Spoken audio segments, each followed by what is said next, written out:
Supreme court نے ایک فیصلہ دیا ہے, الیکشن کمیشن کہہ رہا ہے ہم اس پہ عمل درآمد کریں گے, آپ عمل درآمد ہونے دیں یا ریویو میں جائیں, جو کہ آپ جا رہے ہیں.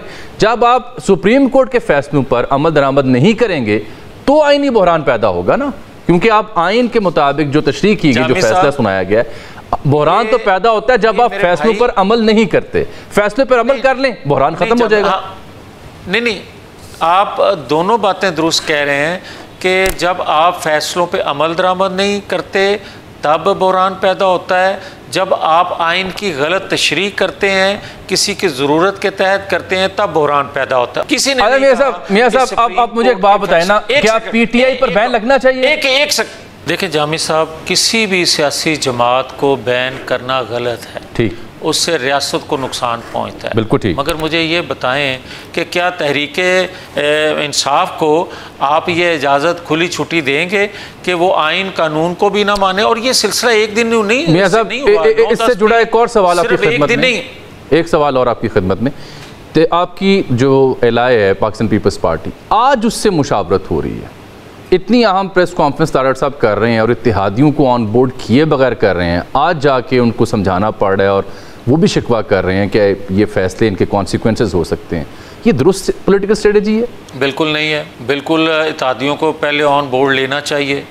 ایک آخری سوال آپ سے, یہ فرمائیں کہ ایک عالمی ادارہ جو فچ ہے وہ کہہ رہا ہے 18 ماہ کی حکومت ہے, خواجہ صاحب کہہ رہے ہیں آئینی بحران ہے, ٹیکنوکریٹس کی بات بھی وہ کر رہے ہیں, آپ بھی دور اندیش ہیں, آپ کو لگتا ہے کہ کچھ گڑبڑ ہونے جا رہی ہے؟ دیکھیں گڑبڑ تو کافی عرصے سے چل رہی ہے, جو کبھی کم ہو جاتی ہے اور کبھی زیادہ ہو جاتی ہے.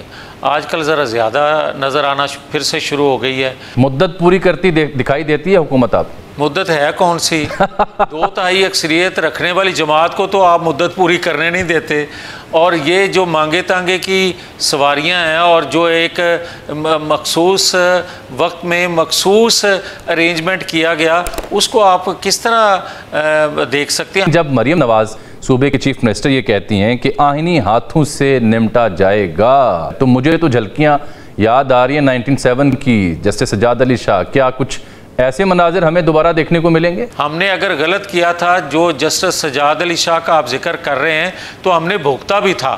ناظرین, جاوید لطیف کا یہ موقف ہے کہ اگر کسی جج نے قتل ہوتا ہوا بھی دیکھا ہو تو جج کو یہ نہیں کہنا چاہیے کہ میں نے قتل ہوتا ہوا اپنی آنکھوں سے دیکھا ہے. ظلم و بربریت ہوتی رہے, فسادیت کی مثالیں قائم ہوتی رہیں, لوگوں کو سڑکوں پر گھسیٹا جائے, عوام کے مینڈیٹ پر ڈاکہ ڈالا جائے, ایک پارٹی کی مخصوص نشستیں چھین کر دوسری پارٹی کو دے دی جائے اور بندر بانٹ کا کھیل ارجایا جائے. لیکن ان سب باتوں پر پاکستان کی عدلیہ کو اندھے ہو جانا چاہیے, اپنی آنکھیں اور کان بند کر لینے چاہیے. یعنی اگر وہ ظلم ہوتا ہوا دیکھیں تو اس پر بھی اپنی آنکھیں بند کر لیں اور ایسے شو کرائیں جیسے انہوں نے نہ کچھ دیکھا اور نہ ہی کچھ سنا. یعنی جاوید لطیف کے مطابق جس طرح سے جسٹس قاضی فائز عیسیٰ نے کہا تھا کہ میں تو ٹی وی بھی نہیں دیکھتا, اور یہ بھی کہا تھا کہ عمران ریاض خان کون ہے, فارم 45 اور فارم 47 کیا ہے, مجھے نہیں پتا. یعنی تمام ججز کو اسی طرح سے اپنی آنکھیں اور کان بند کر لینے چاہیے, اور کسی بھی جج کو یہ نہیں پتا ہونا چاہیے کہ پاکستان میں کس طرح سے ظلم و بربریت اور فسادیت اور ظلم کا دور برپا ہے. اس کا مطلب یہ ہوا کہ جو نونلی کہیں, ان کے سہولتکار کہیں یا ان کے وکلاء کہیں, صرف اسی بات کو مان لینا چاہیے, باقی ہر بات پر اپنے آنکھیں اور کان بند کر لینے چاہیے. اگر اسی کو انصاف کہتے ہیں اور اسی طرح سے ججز اپنی آنکھیں اور کان بند کر لیں اور عدلیہ اسی طرح سے اندھی ہو جائے, تو اس کا مطلب یہ ہوا کہ طاقتور کے لیے اور قانون ہوگا اور کمزور کے لیے اور قانون ہوگا. طاقتور انسان اپنی طاقت دکھا کر, پیسہ دکھا کر ایویڈنس میں بھی رد و بدل کرے گا اور ہر طرح سے قانون کو مینوپولیٹ بھی کرے گا, اور غریب پر ظلم کرنے کے بعد جب عدالت میں جائے گا تو خود کو مظلوم ثابت کر دے گا. اب نون لیگ کا کہنا یہ ہے کہ چاہے عدالت کو یہ بات پتہ بھی ہو کہ ظالم کون ہے اور مظلوم کون ہے, لیکن عدالت کو اس پر اپنی آنکھیں بند کر لینی چاہیے. صرف یہ دیکھیں کہ اشرافی اور لیڈ کیا کہتی ہے, اس کے مطابق فیصلہ کریں, کیونکہ غریبوں کی نون لیگ کے مطابق اس ملک میں نہ ہی کوئی حیثیت ہے اور نہ ہی کوئی اوقات ہے. یہ عوام کو اپنے غلام اور مزدور سمجھتے ہیں, یہ جتنا چاہے عوام پر ظلم و ستم کر سکتے ہیں. ان کے نزدیک یہ ملک کے بادشاہ اور حکمران ہیں, ان کے سامنے کسی کی نہیں چلے گی. اگر اس ملک میں عدلیہ غریب عوام کو انصاف دے گی یا ان کی بات سنے گی تو ان نون لیگ کی یہ بہت بڑی حد تک ہے. ان کے نزدیک یہ ناانصافی ہے. لیکن ناظرین, اگر پوری دنیا میں دیکھا جائے تو کمپلیٹ جسٹس کا مطلب ہی یہی ہے کہ مکمل طور پر یہ دیکھا جائے کہ کس طرح سے کسی کا حق سلب کیا گیا, کس پر ظلم کیا گیا, یعنی قانون و آئین کے تمام تقاضے پورے کرتے ہوئے عدلیہ کو فیصلہ کرنا چاہیے, الحمدللہ, جو کہ اس بار پاکستان کی عدلیہ نے کیا. اور اب وہی انصاف نون لیگ اور ان کے سہولتکاروں سے برداشت نہیں ہو رہا. ناظرین, آپ کے اس بارے میں کیا رائے ہے, کامنٹ میں ضرور بتائیے گا. اگلی ویڈیو میں ملتے ہیں, تب تک کے لیے اللہ حافظ.